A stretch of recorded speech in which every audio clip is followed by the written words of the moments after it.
Maybe the scorecards were a little bit wide, but they certainly got the right winner.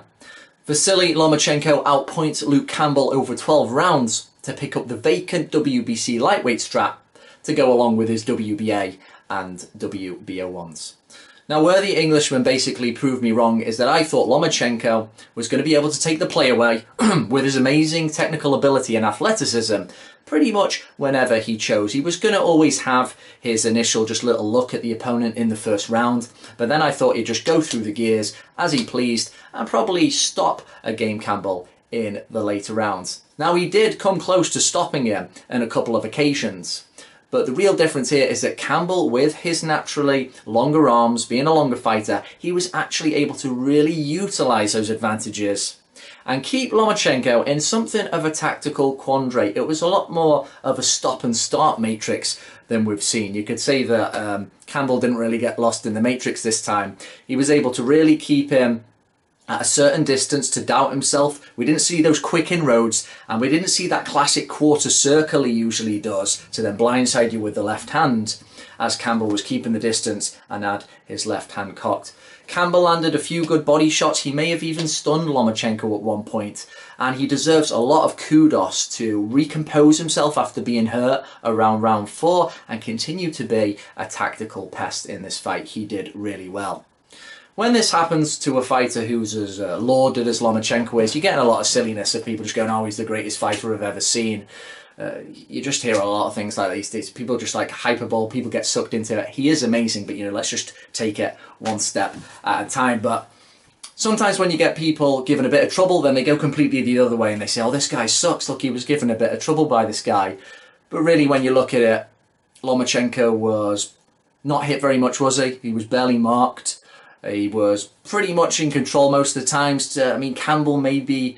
there were no real rounds that Campbell won decisively, maybe a couple, but there were a lot of close ones where Lomachenko was popping that right jab and knocking his head back, and you just felt he always had control of the fight.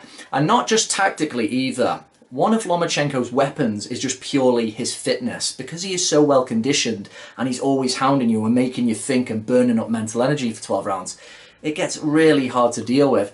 And even though Campbell, who Timothy Bradley rightly observed, came to win, and he was tight tactically and trying to make things happen, I think near the end of the fight, down the stretch, you just saw that mental and physical fatigue as Lomachenko would not leave him alone, and in rounds 11 and 12 started really just trying to mug him a bit. There was an interesting wrestling moment at the end, wasn't there, by Luke Campbell as he was almost knocked down again. But he did very well in there and lasted the distance.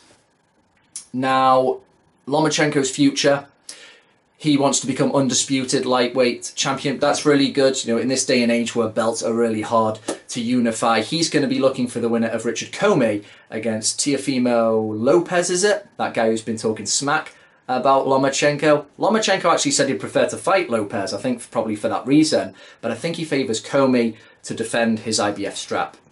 If Lomachenko got that, then great, that's another feather in his cap, but he really needs quality opponents at this point in his career. It is quality of opposition that really makes a great fighter, and it is Gervonta Davis at a lower weight, at super feather, at a weight that definitely suits Lomachenko more, because look at those narrow shoulders, look at his frame compared to Luke Campbell. This guy really isn't a natural lightweight, and you don't always have to go up through the weights like a Mayweather or a Pacquiao to prove your greatness.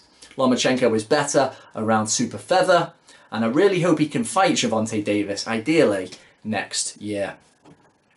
Luke Campbell, I'm not sure what he does next. He's still pretty young and fresh. He's arguably the number 2 lightweight in the division now.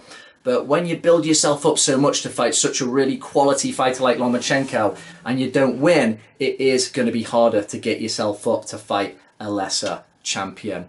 I still think he can win a world title, but he's going to have to remain disciplined, and I hope he does it.